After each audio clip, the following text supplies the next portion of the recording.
creating jobs and opportunities for our young population is also a top priority. In this regard, we will target manufacturing. All right, so it is something that the Jubilee government has been singing since 2013, is how it will, or how it plans to create employment for young people. So tonight, if you're just joining us here on KTN News, we want to talk about your expectations for the incoming government. What are your thoughts? We really want to hear from you. So make sure you're tweeting us at KTN News, at Zinzi_K, at Brian_Aseli, hashtag Youth Cafe, so we can keep a track on your tweets. Allow me to introduce the panel once again this evening. Seated closer to me is Edith Wangare, who is a businesswoman, and seated close to Edith Wangare, he's a man who needs no introduction to this nation. It's Muthiora Kariara, who is a politician, but also the former running mate to presidential candidate Japheth Kaluyu. It's so good to have you with us. Thanks for having me. Aseli, on your end? Mina kwambia udem ni public consultant, financial consultant. Are you sure you know what you're saying, Aseli? Nakwambia hizo mawazi zimekamili kibao nikasema hey manzijo hapa ni kunoma. Lakini pia anaitwa Wangare Mwikia. Karibu sana studio. Na leo ni Wangare na mzee wetu wa Kawangware. Uko fiti? Nile ngeli ya re. Ngeli ya re. I love that. Nakwambia ni kumoto, wacha tuanze conversation. All right, so you've had President Uhuru Kenyatta there talking about how they want to create again millions of jobs for young Kenyans. Before we even jump into 2017, 2022, have they already been able to even hit the target that they had promised Kenyans back in 2013, as that they would create millions of jobs? I'll start with you, Wangare, since you are within the public, you're a public financial consultant. These promises that we're seeing Uhuru make from an employment point of view, are they doable? Because really they keep saying that, you know, we will give millions of jobs and we will create opportunities and reduce unemployment. Is it doable, or are they just aiming too high? Yes, of course it's doable. You just have to tap into the right sectors and you have to tap into the right areas to unlock this potential. Let me give you some facts. Globally, there are about 1.1 billion youth in the world. It's about 30% of the world's population, which is the largest youth population ever. In Kenya, from ages 15 to 30, ages 15 to 30 make up about 60% of the labor workforce, of the labor. So you can imagine this is a very prescient issue for Kenya. 60% of the workforce are highly unemployed.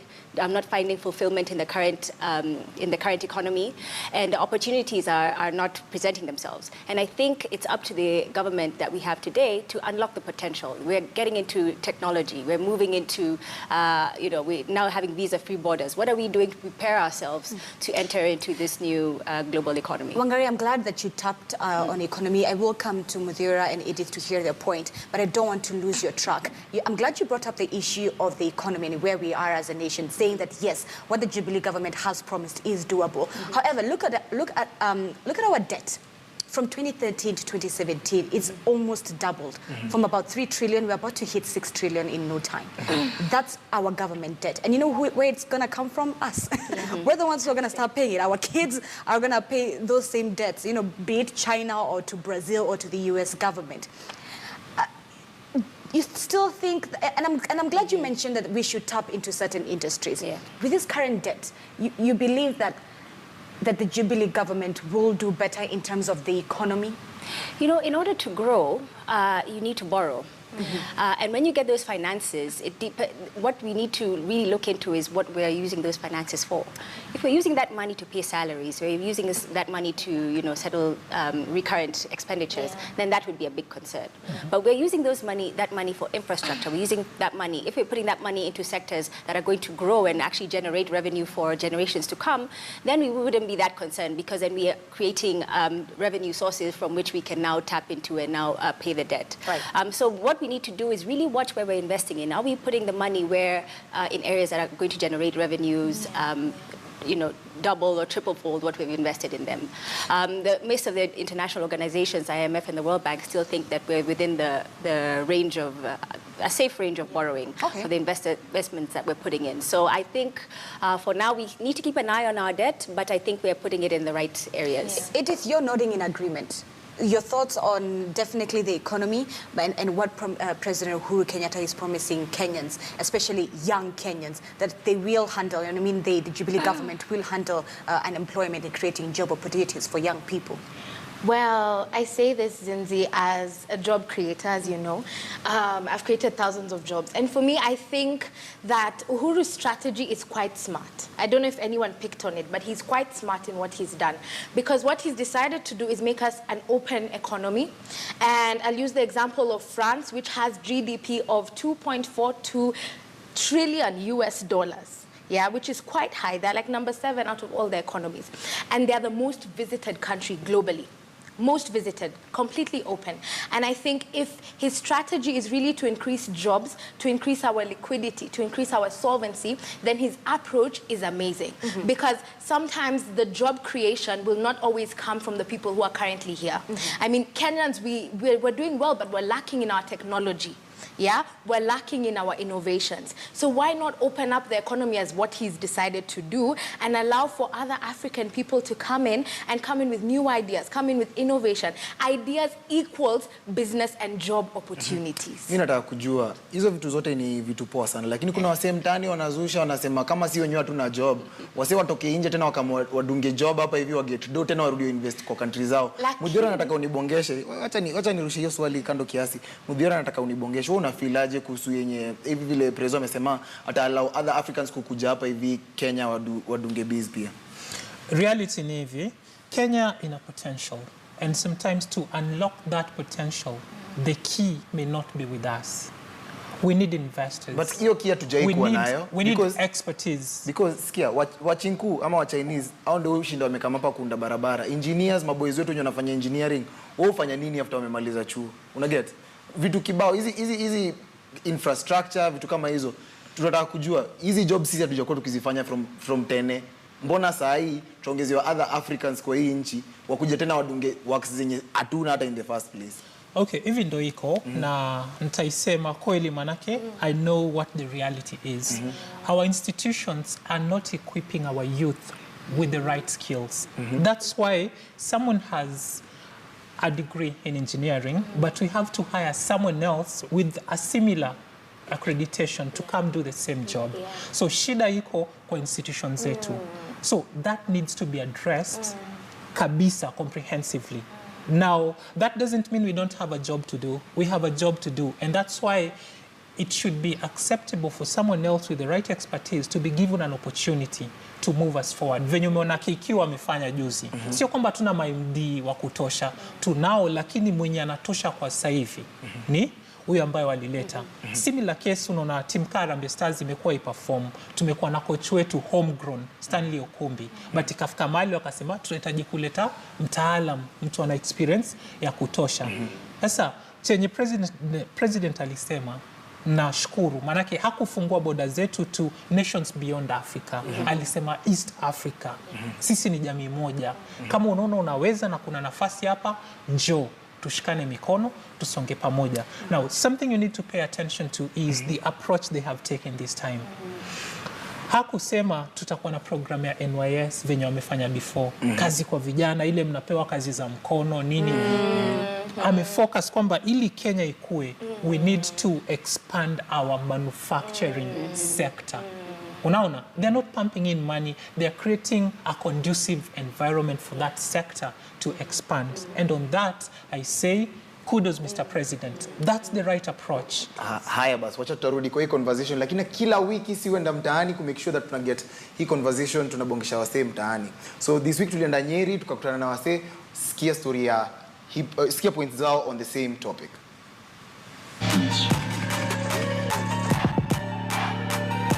Wakati hii serikali ya Jubilee ilianza hii safari, kuanzia wakati walisema wataleta masomo ya bure, tunaiona hiyo masomo ya bure iko, free maternity iko, na mambo mengi imefanyika. Yale yote walituahidi tumeyaona. Kama leo tumeona wakijenga na wakifungua juzi, na sasa ile ingine wamesema watamalizia. Tuko na uhakika watamalizia, sababu tumeona wameanza safari na wachaanza na watamalizia, na tuko na hakika na wao watafanya hizo zote. Sisi tunafurahia kwa sababu ya kuwa na serikali mpya kutoka siku ya jana na kuanza muhula mwingine wa pili na rais wetu Uhuru Kenyatta. Lakini kuna jambo sisi tunasema kama vijana wa watu wachanga, kwa sababu tuko na matatizo kwenye biashara zetu. Kija kama kwa hii upande wa pikipiki, unakuja unakuta mafuta imeongezwa, unafanya kazi ambayo unajikuta unafanya kazi ya kuzunguka, hakuna kitu unaingiza. Then unakuta sisi kama vijana tunaharasiwa sana na maisha. Tukiomba serikali itufikirie sana kwa upande wa ushuru, ituangushie mafuta. Then kama motorbike ukienda kununua wakati huu imeongezwa, si kama kitambo, unaenda unakuta imeongezwa na 5,000 juu. Sisi ni wakulima na tumeahidiwa mambo mengi. Tukaambiwa wakati tutalima mazao yetu tutapata mahali pa kupeleka ama pa kuuza, kwa sababu sana unakuta tukilima mazao yetu inaweza kuwa wakati mwingine hatuna mahali pa kuuza, kwa sababu soko za hapa ni dogo sio kubwa. Sababu tunashuhudia mengine, kama unaona umelima boga, wengine zinakuwa zimeharibikia kwa shamba, kwa sababu huwezi toka huku kuipeleka bari. Lakini ukifikiriwa sana kwa ya soko hapa, inaweza tusaidia ili tukapate mazao ama mafuno bora, na watusaidie katika mandawa ama katika fertilizer ili tukaweza kulima.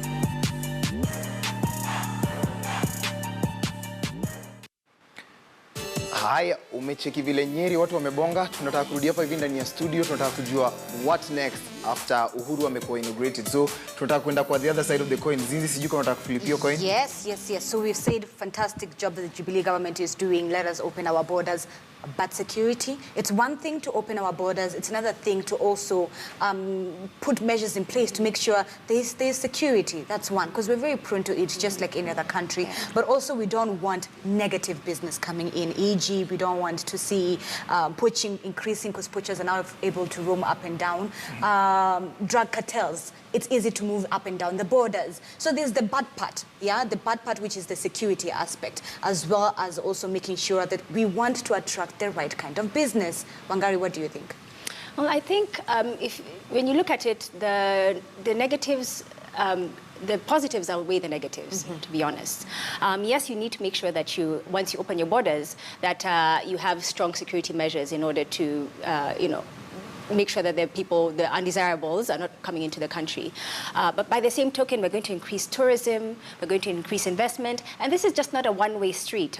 This is actually the visa-free borders is an AU initiative. And so a lot of African countries are now opening their borders. So that means that us Kenyans, we can go to Cape Verde, we can go to Ethiopia, we can go to Botswana and invest. And we sometimes we're known in the region for being very strong, a strong economy, and we have great thinkers. And why not go to other countries to put our monies there and invest in other countries? So I think on the whole, yes, we need to make sure that we are mitigating for the risks, but I think the positives greatly outweigh the negatives. What would you think some of those risks are, very quickly?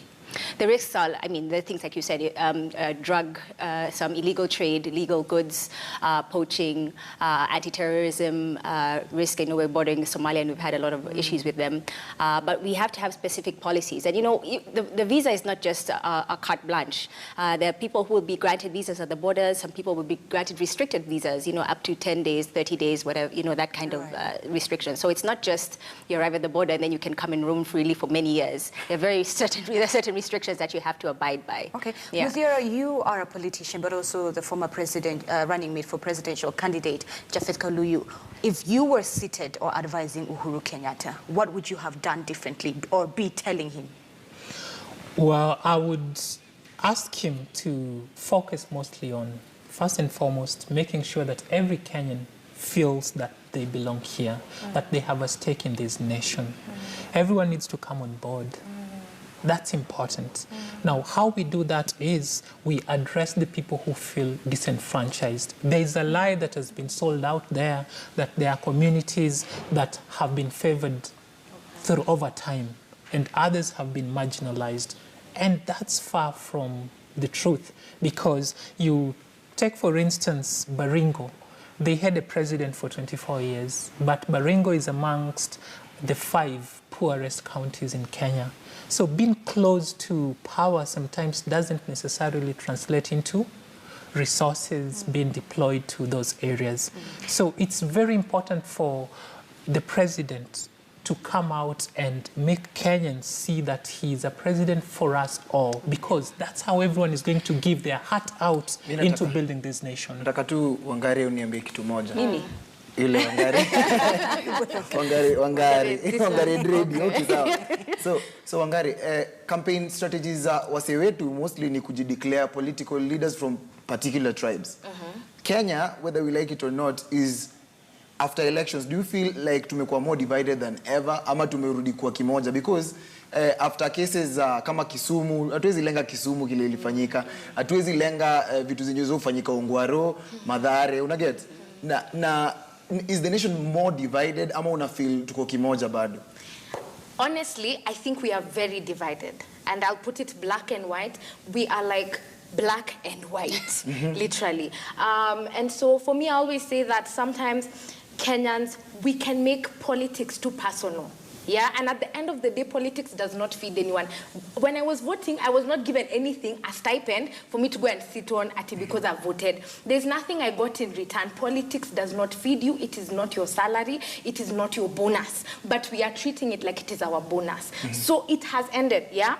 The president has been sworn in. That is a done, it's a finished debate. You know, we can't talk about this.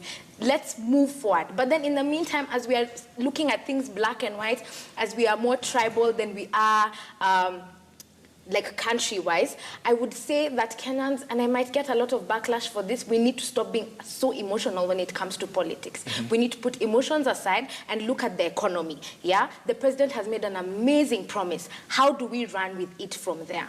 Because for most countries where they're really acting as a unit, like for example, the Eurozone, there's like, I love what Wangari said, there's a good and a bad. Look what happened with Greece in the Eurozone, yeah?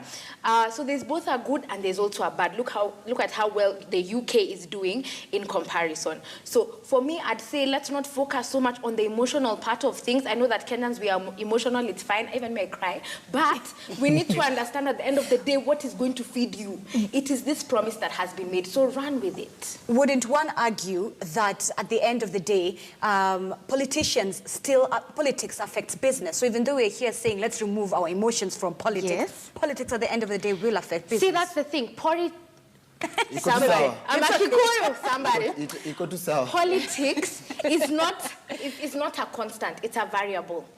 Politics isn't equals the economy, it's politics plus inflation, plus interest rate, plus GDP, plus per capita, plus there are all of these other variables that go into the final result of how our economy will perform. All right. So it does affect, but how much we allow it to affect is upon us. Okay, so we also want to have to get your thoughts, or rather, we asked your thoughts on this specific conversation. And you, as always, send us your WhatsApp videos, which we always appreciate. So here's your feedback on tonight's conversation. The 100 days he promised, he never did his work. But as per now, we see that he's improving daily by daily, and we have hopes in him. I think the president will be able to deliver on what he promised during the inauguration. First, he should focus on uniting the people of Kenya, because now the current political situation is not pleasant to favor any development program. I think he's going to fulfill his promises according to his speech that he held in Kasarani. So yeah, he's always been a man who lived up to his words. During his last term, we've witnessed a lot of things from him. And yeah, I think this time won't be disappointing. Itabidi tumempea time. Tuangalie venye atafanya juu ni promises zenye alikuwa amejiwekea, amesema atafanya. Itabidi tungoje tuone kama atatimiza ama atatimiza. Juu hiyo 5 year term ndio alikuwa ametaka. Kumaanisha vitu zenye alikuwa anasema ameanzilisha, hakuwa amecomplete. So nitungoje tuone kama atamaliza hizo vitu ama hapana. Okay, so those are your feedbacks that we normally get, or that you send us via WhatsApp. Muthiora, there's something that you talked about, translating the resources. You gave a perfect example of Baringo. Do you think what we're saying is just looking good on paper, or will it trickle down to Mama Mboga and John the Piki Piki guy on stage? will they be able to feel this economic boost? That's the $1 billion question, if I should add. This is a government that has failed us so far. They had 4.5 years. We believed in them. They gave promises that we thought were achievable. They had an opportunity to deliver. They failed. I'll say it here today. They've made another set of promises. It could just be empty talk. I don't know. I'm just hoping that they will learn from their experience. Wherever they slipped and failed before, they will try and do better. So I'm very skeptical about the promises that were given, and I hope that, okay, Wangari, public finance, I mean, you're a public finance, you're in public finance consulting. Mama Mboga and John the Pikipiki guy, will they be able to feel this economic boost that President Uhuru Kenyatta is promising to Kenyans? Well, that also depends on the variables. If you have an economy that has high taxes on the on the poor or the people who are not earning as much, then that would be a big problem for them. So it's really how we structure the economy. We can get a lot of income from the investments that we've gotten, but if we're not distributing them fairly and equitably, then we may have some challenges going forward. So it's really about the structures and the fundamentals that the government wants to put in place that would decrease inequalities. Okay. Muthiora, very quickly before we go to Atkona. There's something we need to point out here, that now that they're talking that technical language, there's sleaze, corruption, wizi, ambayo already we can see. Before the swearing-in ceremony, they were talking about mounting those big screens for people who won't be able to get in. But they were never there. Saw what happened, You saw the mismanagement. So judging by what we've seen so far, wananchi lazima wachangamke, tuweke hii gava rada ili wa deliver services. Otherwise, hii mchezo itakuwa, after 5 years, hatutakuwa popote.